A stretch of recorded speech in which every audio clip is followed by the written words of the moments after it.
ओम शांति।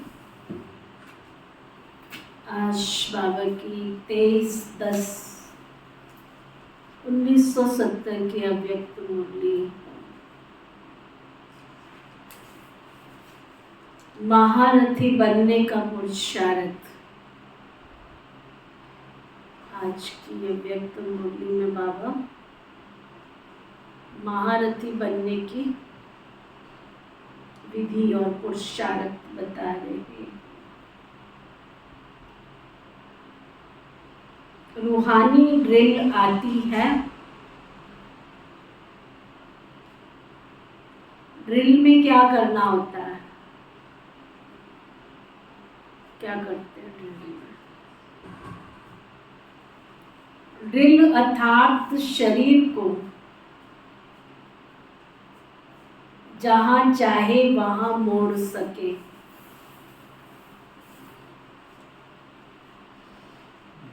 अर्थात अपनी स्थिति जैसी चाहे वैसी बना सके। उस ड्रिल में शरीर को जहां चाहे वहां मोड़ लेते हैं। रूहानी ड्रिल में बाबा बता रहे हैं अपनी स्थिति को जैसा समय उस समय के अनुसार वैसा बना सके। इसको कहते हैं रूहानी ड्रिल। जैसे सेना को मार्शल व ड्रिल मास्टर जैसे इशारे देते हैं वैसे ही करते हैं ना। जो रूहानी जो आर्मी है, सेना है, उनके मार्शल जैसे उनको बोलते वैसे ही उस अनुसार चलते हैं। ऐसे ही स्वयं भी मास्टर व मार्शल बन जहां अपने को स्थित करना चाहे वहां कर सके। हमारी ये पोजीशन हो जैसा जहां चाहे समय स्थान के अनुसार अपने आप को, अपनी स्थिति को बना सके। ऐसे अपने आप के ड्रिल मास्टर बने हो क्या? ऐसे तो नहीं कि मास्टर कहे हैंड्स डाउन और स्टूडेंट हैंड्स अप कर दे।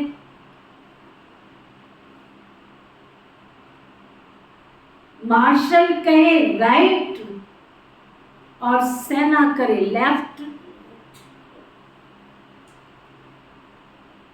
ऐसे सैनिकों व स्टूडेंट्स को क्या किया जाता है? कितनी गहरी बात। अगर उस सेना में मार्शल के अनुसार नहीं चल रहे हो तुम, तो उसको क्या किया जाता है? डिसमिस। तो यहां भी स्वयं ही डिसमिस हो जाते। अगर भगवान के अनुसार नहीं चलते हैं, जैसे वो कह रहा है वैसे नहीं करते हैं, तो बाबा कहते यहां भी डिसमिस हो जाते हैं। किससे डिसमिस होते हैं? अपने अधिकार से वंचित हो जाते हैं। प्रैक्टिस ऐसी होनी चाहिए जो 1 सेकंड में अपनी स्थिति को जहां चाहो वहां टिका सको। क्योंकि अब युद्ध स्थल है ना ये तुम्हारा। युद्ध स्थल पर सेना अगर 1 सेकंड में डायरेक्शन को अमल में न लाए तो उसको क्या कहा जाएगा?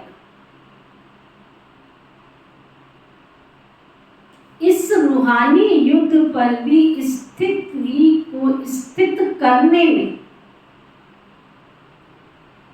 यदि समय लगाते हैं तो ऐसे सैनिकों को क्या कहेंगे? आज बाप दादा पुरुषार्थी महारथी बच्चों को देख रहे हैं। अपने को जो महारथी समझते हैं वो हाथ उठाओ। थोड़े लोगों ने हाथ उठाया। जो महारथी नहीं है वो अपने को क्या समझते? वो अपने को घोड़े सवार समझते। वो हाथ उठाओ। जिन्होंने महारथियों में हाथ नहीं उठाया उनसे बाप दादा एक प्रश्न पूछ रहे। अपने को बाप दादा का वारिस समझते हो क्या? जो अपने को घोड़े सवार समझते हैं वह अपने को वारिस समझते हैं क्या? वारिस का पूर्ण अधिकार लेना है या नहीं लेना है? जब लक्ष्य पूरा वर्षा लेने का है तो घोड़े सवार क्यों? अगर घोड़े सवार है तो मालूम है नंबर कहाँ जाएगा? सेकंड ग्रेड वाले कहाँ आएंगे? इतनी परवरिश लेने के बाद भी सेकंड ग्रेड। अगर बहुत समय से सेकंड ग्रेड पुरुषार्थी रहा तो वर्षा भी बहुत समय सेकंड ग्रेड मिलेगा। बाकी थोड़ा समय फर्स्ट ग्रेड में अनुभव करेंगे। समझ में आया? जैसा तुम पुरुषार्थ वर्तमान में कर रहे हो उस अनुसार वर्षा भी हमारा निश्चित होता जा रहा है। बाकी थोड़ा समय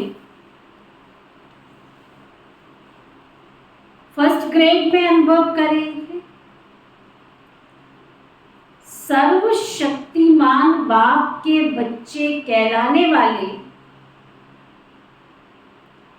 और व्यक्त अव्यक्त द्वारा पालना लेने वाले फिर सेकंड ग्रेड। ऐसे मुख से कहना भी शोभता नहीं। भगवान के घर में आए थे नंबर 1 बनने के लिए और बनते बनते हम जा कहाँ रहे हैं? बाबा कहते ये क्या ये शोभा नहीं देता। सर्वशक्तिमान बाप के बच्चे कहलाने वाले और व्यक्त अव्यक्त द्वारा पालना लेने वाले फिर सेकंड ग्रेड। ऐसे मुख से कहना भी शोभता नहीं है। तो आज से बाबा कहते तो आज से अपने को सर्वशक्तिवान के बच्चे नहीं कहलाओ। समझ में आया? अगर तुम भगवान के अनुसार उसकी आज्ञा के अनुसार पुरुषार्थ कर ही नहीं सकते हो तो फिर अपने आप को उसके सर्वशक्तिवान के बच्चे भी नहीं कहलाओ। बाप दादा ऐसे पुरुषार्थियों को बच्चे न कहकर क्या कहते हैं मालूम? बच्चे नहीं, क्या कहते हैं? बच्चे नहीं, कच्चे। अभी तक भी ऐसा पुरुषार्थ करना बच्चों के समान लायक दिखाई नहीं पड़ता। इसलिए फिर भी बाप दादा कहते हैं कि बीती सो बीती करो, अभी से अपने आप को बदल लो। कोई बात नहीं है, जो पीछे छूट गया उसको छोड़ दो, जो चला गया उसको छोड़ दो, लेकिन अब सुन रहे हो, अब बाबा समझा रहे, तो अभी से ही अपने आप को बदल लो। महारथी बनने के लिए सिर्फ 2 बातें याद रखो। कौन सी? एक तो अपने को सदैव साथी के साथ रखो। साथी और सारथी, वह है महारथी। पुरुषार्थ में कमजोरी के 2 कारण हैं। चलते चलते हम पुरुषार्थ नहीं कर पा रहे हैं तो उसके 2 कारण। बाप के स्नेही बने हो लेकिन बाप को साथी नहीं बनाया। बाप के अगर बाप दादा को सदैव अपना साथी बना लो, बहुत गहरी बात बाबा बताने जा रहे हैं कि यदि पहले बाबा ने क्लियर किया कि बाप को अपना बना के साथ चलते ही नहीं, अब बाबा क्लियर कर रहे, अगर बाप दादा को अपना साथी बनाओ तो जहां बाप दादा साथ है वहां माया दूर से ही मूर्छित हो जाती है। बाप दादा को अल्प समय के लिए साथी बनाते हैं ना, इसलिए शक्ति की इतनी प्राप्ति नहीं होती। तो ना समझ में आया? भगवान का बनने के बाद भी शक्ति क्यों नहीं मिल रही है? क्योंकि हम उसको साथ ही कितना रखते हैं।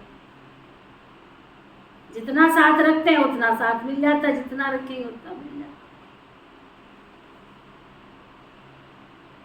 तो सदैव बाप दादा साथ हो तो सदैव बाप दादा से मिलन मनाने में मगन हो, और जो मगन होता है उसकी लगन और तरफ कोई लग ना सके। शुरू शुरू में बाप से बच्चों का क्या वायदा हुआ? क्या वायदा करते थे? तुम्ही से खाऊं, तुम्ही से बैठूं, तुम्ही से रूह को रिझाऊं। ये अपना वायदा भूल जाते हो क्या? अगर सारे दिनचर्या में हर कार्य बाबा के साथ करो तो क्या माया डिस्टर्ब कर सकती है? क्या बात जा रही है अंदर? अगर बाबा को साथ अपनी दिनचर्या में रखो तो क्या माया डिस्टर्ब कर सकती? बाबा के साथ होंगे तो माया डिस्टर्ब नहीं करेगी। माया का डिस्ट्रैक्शन हो जाएगा तो ना, एक तो माया डिस्टर्ब नहीं करेगी, दूसरा उसका खुद का ही डिस्ट्रैक्शन हो जाएगा, वो खुद ही खत्म हो जाएगी। तो भाई बाबा के स्नेही बने हो, क्या बता रहे हैं बाबा कि अब तक भले बाबा के स्नेही बने परंतु बाबा को साथी नहीं बनाया। हाथ पकड़ा है प्रभु का हाथ, परंतु साथ नहीं लिया है। इसलिए माया के द्वारा घात होता रहता है। और फिर क्या करते हैं घात होने की निशानी? माया का घात होता है, माया का वार होता है, माया के प्रभाव में आते उसकी निशानी गलतियों पर गलती करते जाते हैं। और गलतियां करने से क्या होता है? फिर गफलत गफलत गफलत और फिर गफलत। फिर माया इतनी गफलत कराती है, अगर रूह को न देख रूप की तरफ आकर्षित होते हो, किसी की रूह को न देख उसके रूप पर आकर्षित होते हो, तो बाबा कहते समझो मुर्दे से प्रीत कर रहे हो। मुर्दे से प्रीत रखने वाले को समझना चाहिए। मुर्दे से प्रीत रखने वाले को समझना चाहिए। क्या नहीं जाता? भगवान का निमंत्रण मंजूर नहीं है। भगवान इस सृष्टि पर आया वो मंजूर नहीं है। और मेरे अड़ोसी ने, मेरे पड़ोसी ने, मेरे साथी ने मुझे कह दिया वो मंजूर है। फंस गए ना, नाम रूप की बीमारी में फंस गए ना। तो आज बाबा क्या कह रहा है, सुनो ध्यान से। रूह को न देख अगर रूप में आकर्षित होते हैं तो समझो मुर्दे से प्रीत कर रहे हैं। और मुर्दे से प्रीत करने वाले को समझना चाहिए। अंडरलाइन करो बुद्धि रूपी डायरी में कि हमारा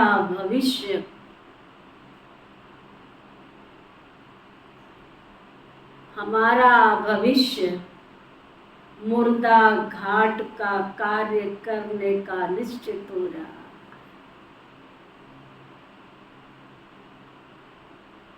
सत्युग में मुर्दा घाट भी तो हो गए।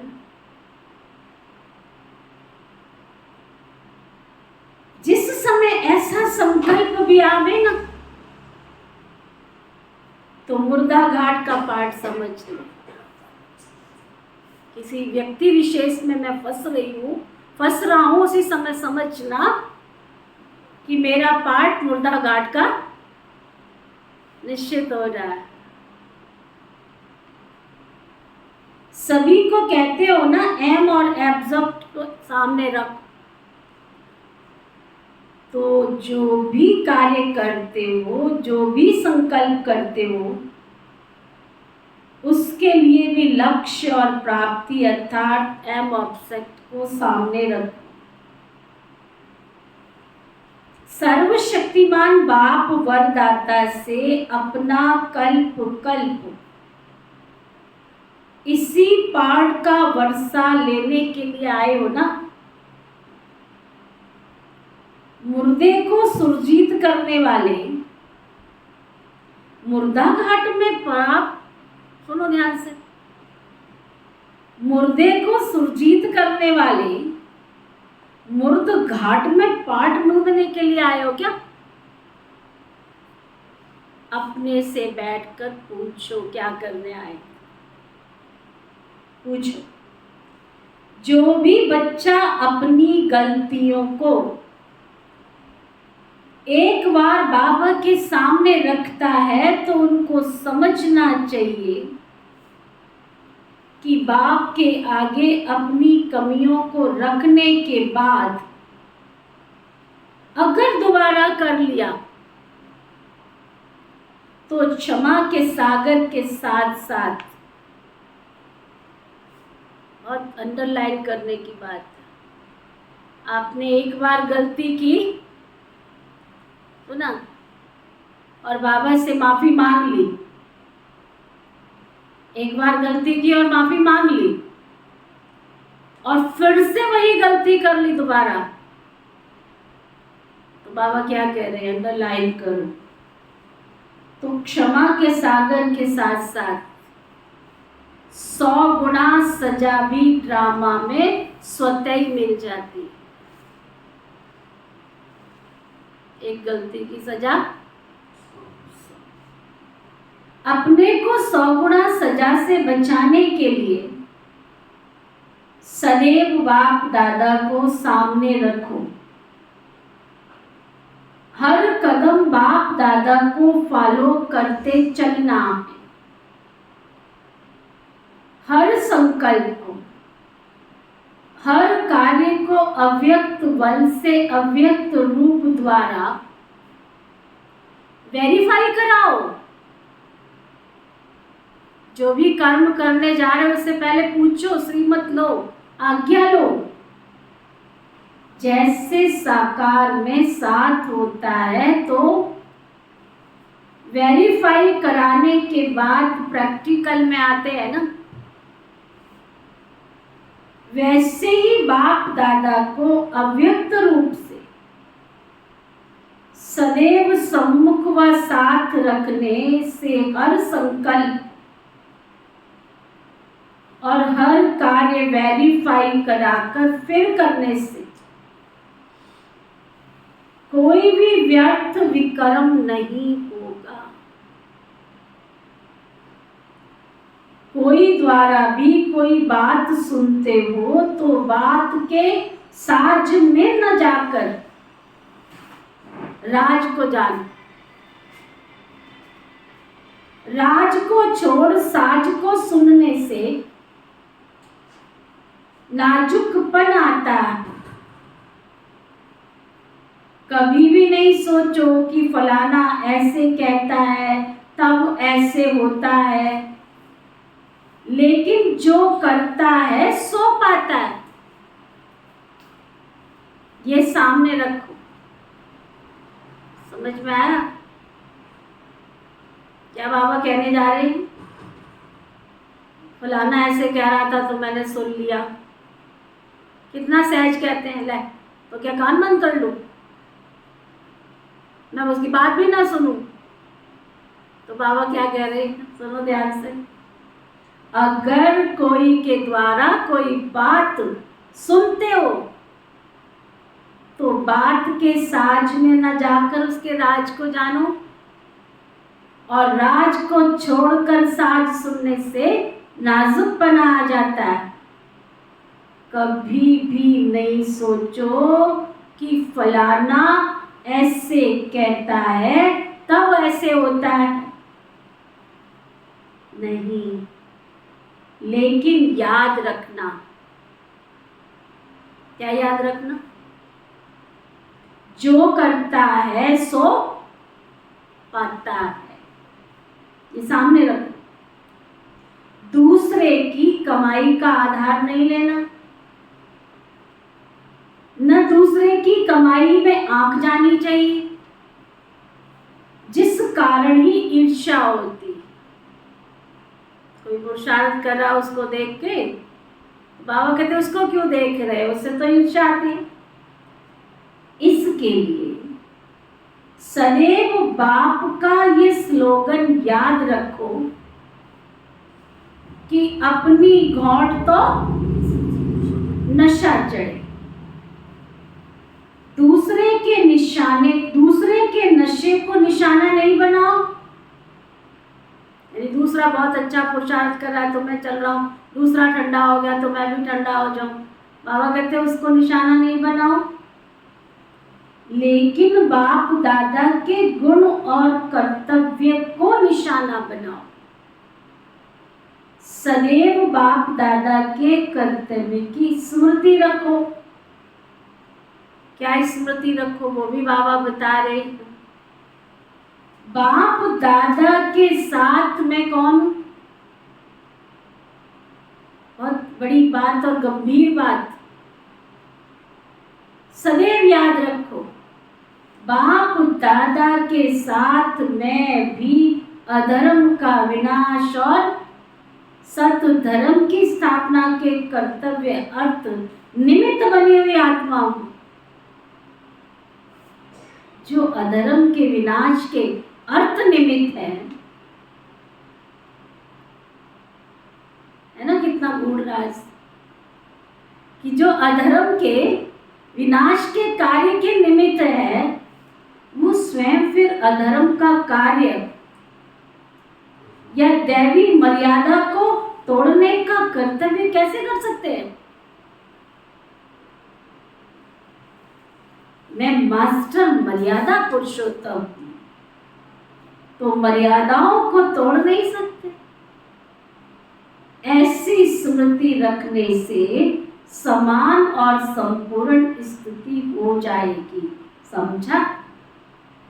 सोचो कम, कर्तव्य अधिक करना है। सिर्फ सोचने में समय नहीं गंवाना है।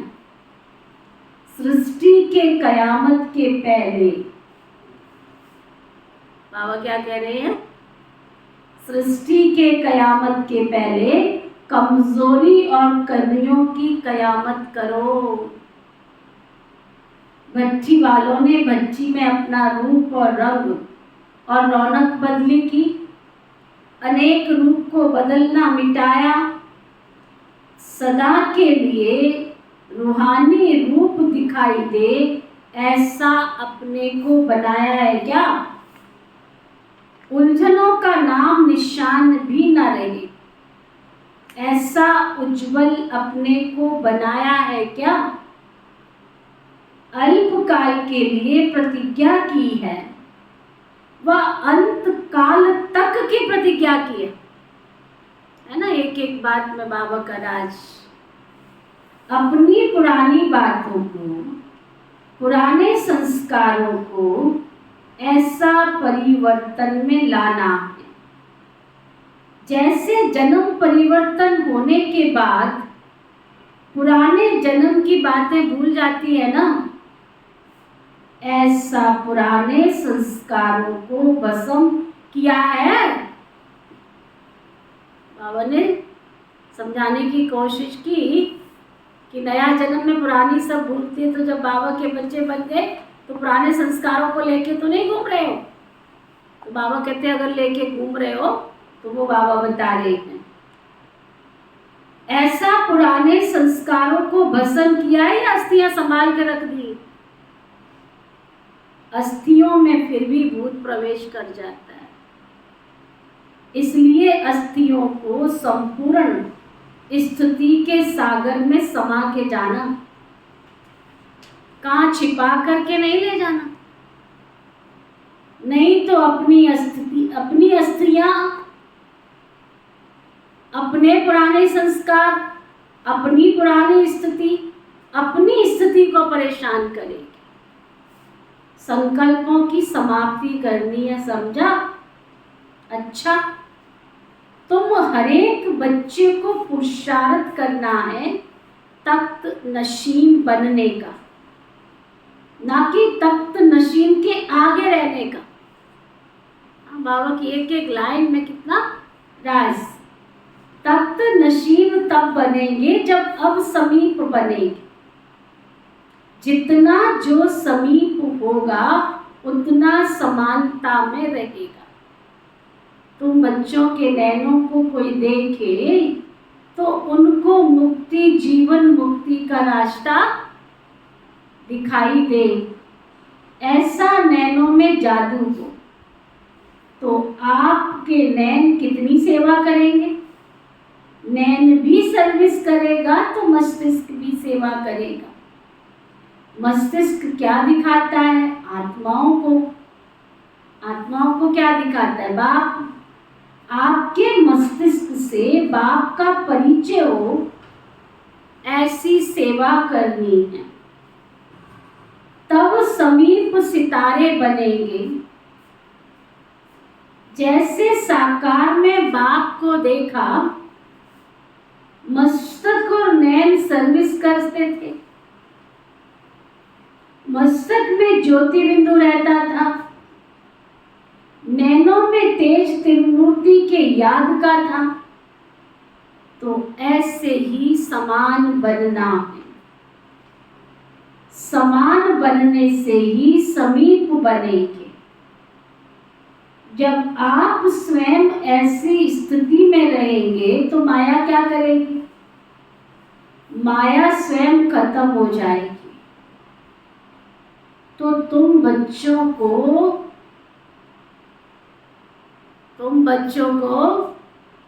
रेगुलर बनना है। बाप दादा रेगुलर किसको कहते हैं? रेगुलर उनको कहा जाता है। अब रेगुलर की परिभाषा पर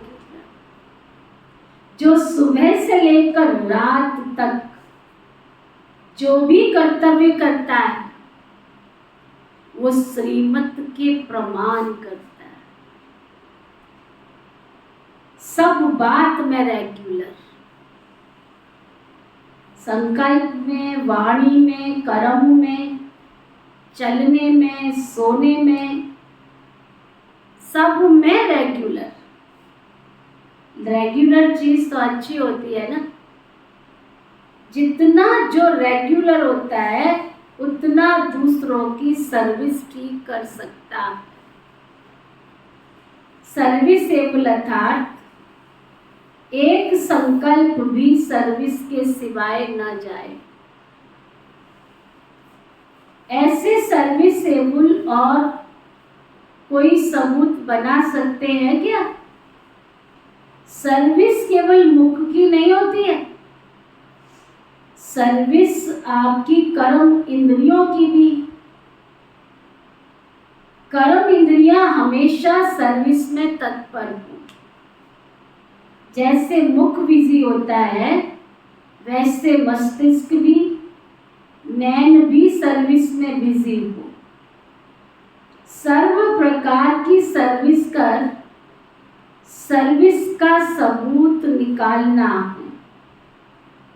एक प्रकार की सर्विस से सबूत नहीं निकलता, सिर्फ सराहना करते हैं। चाहिए सबूत तो सबूत देने के लिए सर्व प्रकार की सर्विस में सदा तत्पर रहना। क्या सुना? सर्विसेबल जितना होगा वैसा आप समान बनाएगा और फिर बाप समान बनाएगा।